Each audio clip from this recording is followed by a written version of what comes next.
वा स्वः तत्सवितुर्वरेण्यं भर्गो देवस्य धीमहि धियो यो नः प्रचोदयात् स्वाहा।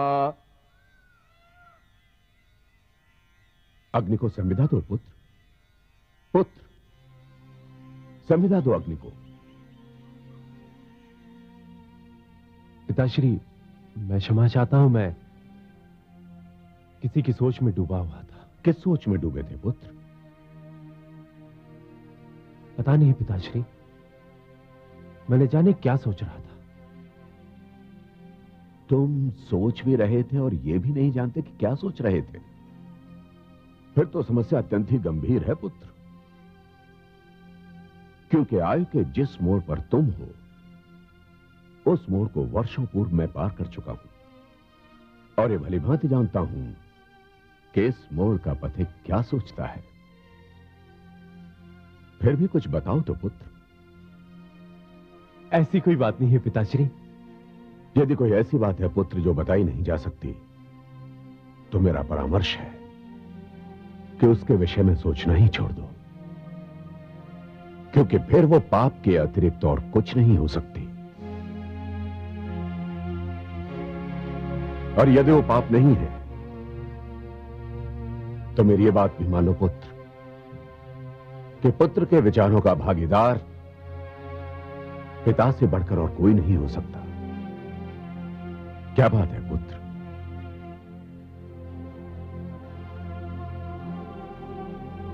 मुझे ऋषिवत्स की कुटिया की एक सुंदर घटना याद आ गई थी पिताश्री। क्या नाम है उस सुंदर घटना का पुत्र? दीपावली। अत्यंत ही सुंदर नाम है। वो अपने नाम से भी अधिक सुंदर है पिताश्री। अच्छा, तो तुम्हें उससे प्रेम हो गया है? प्रेम कोई अपराध तो नहीं होता है पुत्र कि जिसे छिपाने की आवश्यकता हो। मुझे तो प्रसन्नता है कि तुम प्रेम में भी अपने स्तर से नहीं गिरे। तुमने प्रेम किया भी तो वत्स जैसे महान ऋषि की कन्या से। एक ऋषि कन्या मेरे आश्रम की शोभा बढ़ाएगी, इससे अधिक प्रसन्नता की और क्या बात हो सकती है पुत्र? किंतु पिताश्री, मेरी समझ में नहीं आता कि मैं ये बात दीपावली से कैसे कहूं। जाओ और उसके समक्ष विवाह का प्रस्ताव रखो पुत्र। हां, मेरी ओर से अनुमति है, क्योंकि मैं नहीं चाहता कि प्रेम के कारण मेरा पुत्र ऋषि के स्थान पर कवि बन जाए।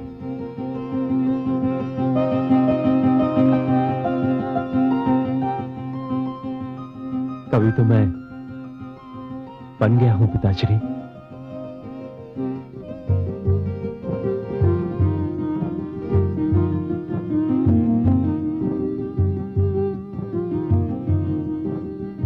शिष्य विरोचन, शिष्य विरोचन, विरोचन। जी गुरुदेव। ये मैंने तीसरी बार पुकारा है तुम्हें। मैं क्षमा चाहता हूं गुरुदेव। मैं देख रहा हूं कि कुछ दिनों से तुम अपने आप में नहीं हो, कहीं खोए रहते हो। शिक्षा में भी तुम्हारी रुचि कम हो गई है। बात क्या है? क्या बात है? मैं तुम्हारा गुरु हूं, मुझे तुम्हारे विषय में हर बात जानने का पूरा अधिकार है। गुरुदेव, गुरुदेव, मैं एक वन सुंदरी पर अपना मन हार बैठा हूं। हार बैठे हो? घोर आपत्ति है मुझे इस शब्द पर। युवराज कुछ हारा नहीं करते, भले ही वो मन क्यों ना हो। जो हारते हैं उन्हें युवराज कहने का तो क्या, युवराज समझने का भी कोई अधिकार नहीं है। कहो कि एक वन सुंदरी तुम्हें भावे। हाँ गुरुदेव, ये सत्य है। तो हारो नहीं, जाओ उसे जीत कर ले आओ। कैसे गुरुदेव? उसके पास जाओ और उससे कहो कि तुम उसका भाग्य संवारना चाहते हो, उससे विवाह करना चाहते हो। परंतु गुरुदेव। परंतु क्या? जीवन में परंतु दुर्बलता का लक्षण होता है। उस कन्या ने तो कभी स्वप्न में भी ना सोचा होगा कि असुर लोक का युवराज उसके समक्ष विवाह का प्रस्ताव रखेगा। उसके ना मानने का तो प्रश्न ही नहीं उठता है। और यदि ये प्रश्न उठा तो? उस प्रश्न के उत्तर के लिए उन अधिकारों का प्रयोग होगा जो असुर लोक के युवराज होने के नाते तुम्हें प्राप्त है।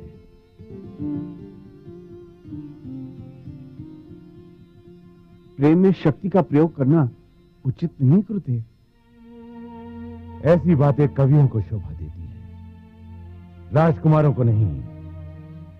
राजकुमारों को शक्तियां इसलिए नहीं मिलती हैं कि एक साधारण सी कन्या उनके प्रस्ताव को अस्वीकार कर दे और वे सिर झुकाए चुपचाप खड़े रहे। जाओ, उस वन सुंदरी को लेकर आओ। जो आज्ञा गुरुदेव।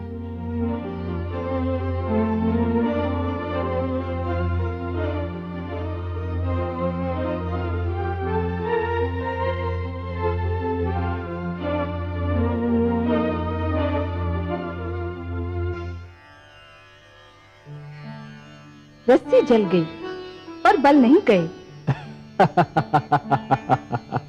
किस बात पर कटाक्ष कर रही है महादेवी?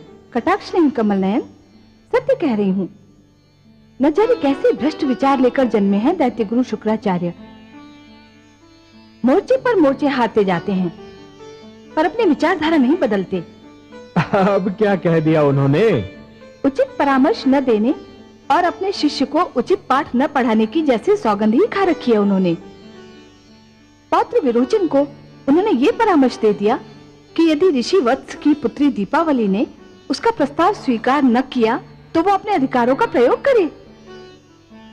महादेवी, कभी कभी तो मुझे लगता है कि स्वयं दैत्य गुरु शुक्राचार्य को यह ज्ञात नहीं होता कि वो क्या कह रहे हैं, क्योंकि उनके भीतर ज्ञान और क्रोध के बीच एक निरंतर युद्ध चलता रहता है।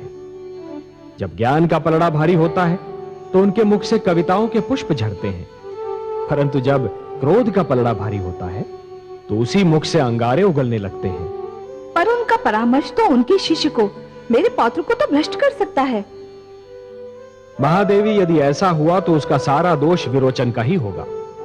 गुरु ने तो परामर्श दे दिया, परंतु उसे मानना या ना मानना यह तो शिष्य का कार्य है। आपको तो ज्ञात है कि प्रहलाद के गुरुजन शंड और अमर्क ने भी उसे परामर्श दिया था कि वो हिरण्यकशिपु को ही ईश्वर माने। तब क्या हुआ? पर प्रहलाद की बात और थी। वो मेरा पुत्र है, आपका भक्त है। महादेवी, हर व्यक्ति को अपने जीवन की परीक्षा स्वयं ही देनी होती है। विरोचन को भी देनी होगी। यदि विरोचन के मस्तिष्क में शुक्राचार्य के विचार हैं तो उसकी रगों में भक्त प्रहलाद का रक्त भी तो है। यह निर्णय तो स्वयं विरोचन को ही करना होगा कि विचारों का प्रयोग कब करना चाहिए और कहां रक्त को अपना रंग दिखाना चाहिए। जानती हूँ कमल नयन, पर पौत्र विरोचन तो अभी युवा है और उसे जीवन का बहुत अनुभव भी नहीं है, और वो एक युवती से प्रेम करता है। ऐसे समय में तो उसे संयम और धैर्य का सुझाव देना चाहिए था। उन्होंने उसे शक्ति का प्रयोग करने का परामर्श क्यों दिया?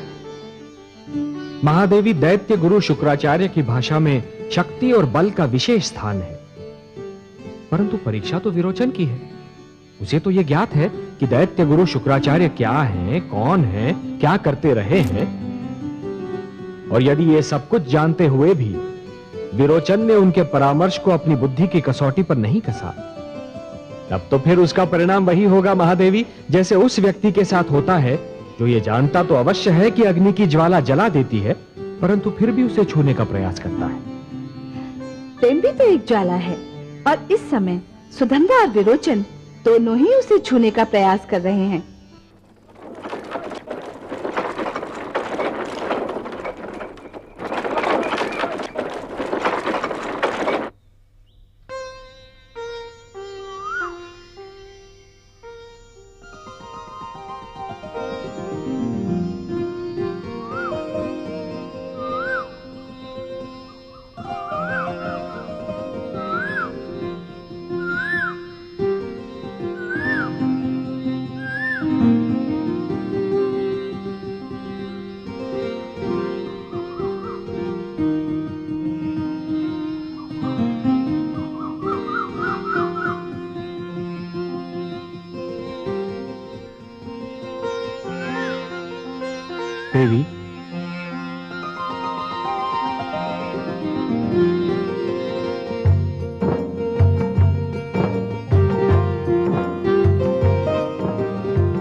युवराज। प्रणाम देवी। आश्चर्य हुआ हाँ। मेरे समय आने पर? नहीं, इस संयोग पर कि बस एक क्षण पहले मुझे आपका ध्यान आया था और दूसरी क्षण आप स्वयं आ गए। तुम्हें तो मेरा ध्यान अभी आया था देवी। मैंने जिस घड़ी तुम्हें सबसे पहली बार देखा था, उस घड़ी से इस पल तक जब मैं तुम्हें फिर देख रहा हूं, तुम्हारे ध्यान ने मेरा साथ एक पल के लिए भी नहीं छोड़ा। पधारिए युवराज, आपका स्वागत है। कैसे कष्ट किया? मैं तुमसे एक प्रश्न पूछना चाहता हूं दीपावली। मुझसे? अवश्य पूछिए। दीपावली, क्या तुमने कभी अपने भविष्य के विषय में सोचा है? भविष्य के विषय में? मैं आपका प्रश्न समझी नहीं युवराज। क्या तुमने कभी नहीं सोचा कि तुम अपने जीवन के शेष वर्ष कैसे बिताओगी? नहीं, पर आप ये क्यों पूछ रहे हैं? इसलिए, यदि तुमने नहीं सोचा कि तुम्हारे भविष्य का क्या होगा, तुम्हारे जीवन के शेष वर्ष कैसे बीतेंगे, तो अब इस विषय में सोचना भी मत। क्यों? क्योंकि मैंने निर्णय कर लिया है।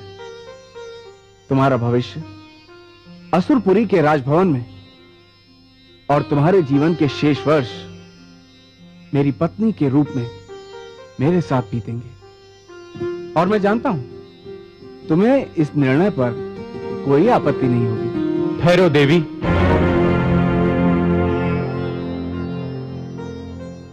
इससे पहले कि तुम युवराज विरोचन को कोई उत्तर दो, मैं ये कहना चाहता हूं कि तुम्हारे नेत्रों ने जो मेरे मन को संदेश दिया था, मैं उसका उत्तर लाया हूं।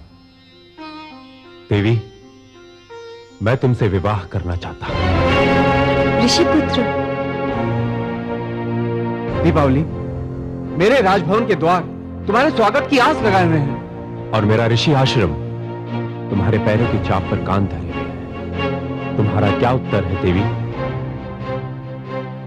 मेरी तो कुछ समझ में नहीं आ रहा, कुछ समझ में नहीं आ रहा।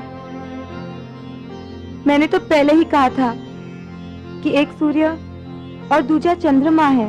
पर चुनना तो एक को ही होगा दीपावली, या सूर्य को या चंद्रमा को। जीवन के लिए सूर्य और चंद्रमा दोनों ही आवश्यक हैं। एक दिन का उजाला है और दूसरा रात्रि का। हे युवराज, आप महान सम्राट प्रहलाद के पुत्र हैं, तो हे ऋषिपुत्र, आप एक महान ऋषि की संतान। कोई ऐसा गुण नहीं जो आप दोनों में ना हो, और कोई ऐसा दोष भी नहीं जो आप दोनों में से केवल एक में हो। आप दोनों ही श्रेष्ठ हैं। मेरे मन में आप दोनों के लिए बहुत कोमल भावना है। मेरे लिए यह निर्णय लेना असंभव है कि मैं किसे स्वीकार करूं।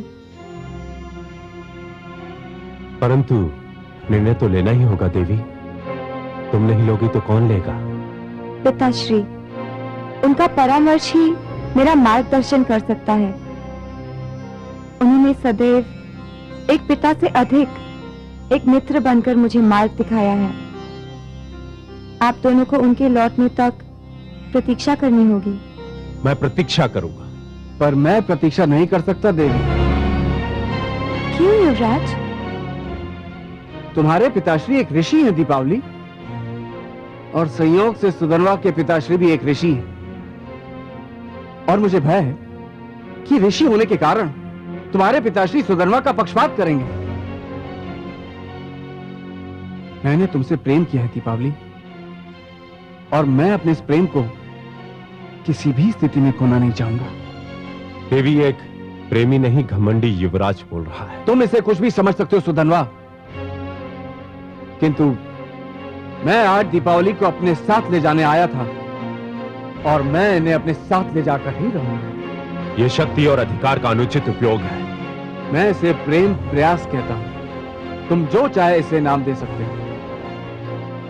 मैं देवी दीपावली को अपने साथ अपनी नगरी लेकर जाऊंगा। ये मेरे गुरु शुक्राचार्य के आश्रम में रहेंगी, जहां इन्हें सोचने का और निर्णय लेने का पर्याप्त समय मिलेगा। तुम अपने कार्य की कितने भी सुंदर शब्दों में व्याख्या कर लो, किंतु ये बलपूर्वक अपहरण के अतिरिक्त और कुछ भी नहीं। नारी अपहरण सबसे बड़ा पाप है। दीपावली, तुम्हें मेरे साथ चलना होगा। तुम चाहो तो मैं तुम्हारी रक्षा कर सकता हूं। नहीं ऋषिपुत्र, मैं अपने कारण दो महान व्यक्तियों के बीच हिंसा नहीं होने दूंगी।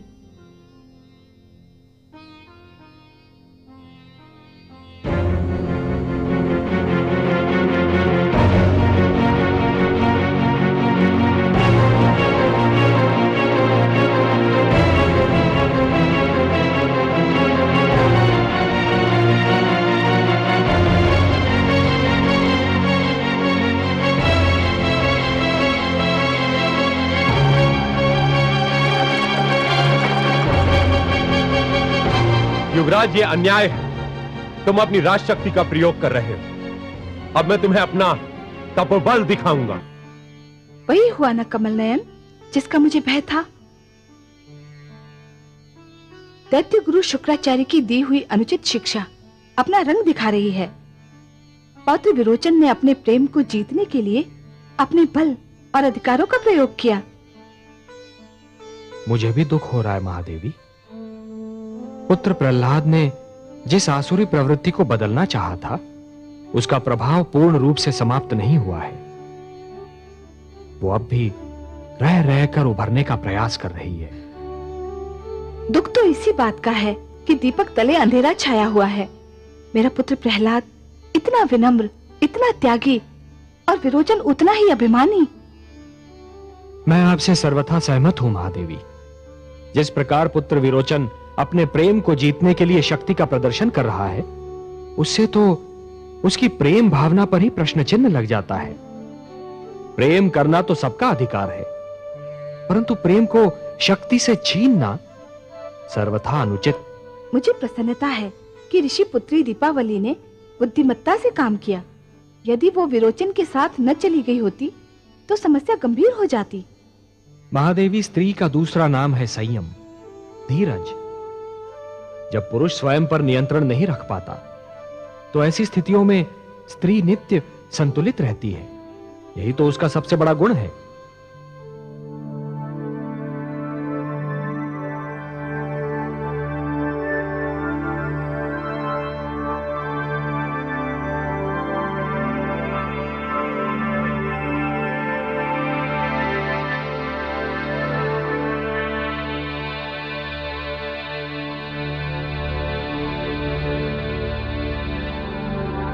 गुरुदेव,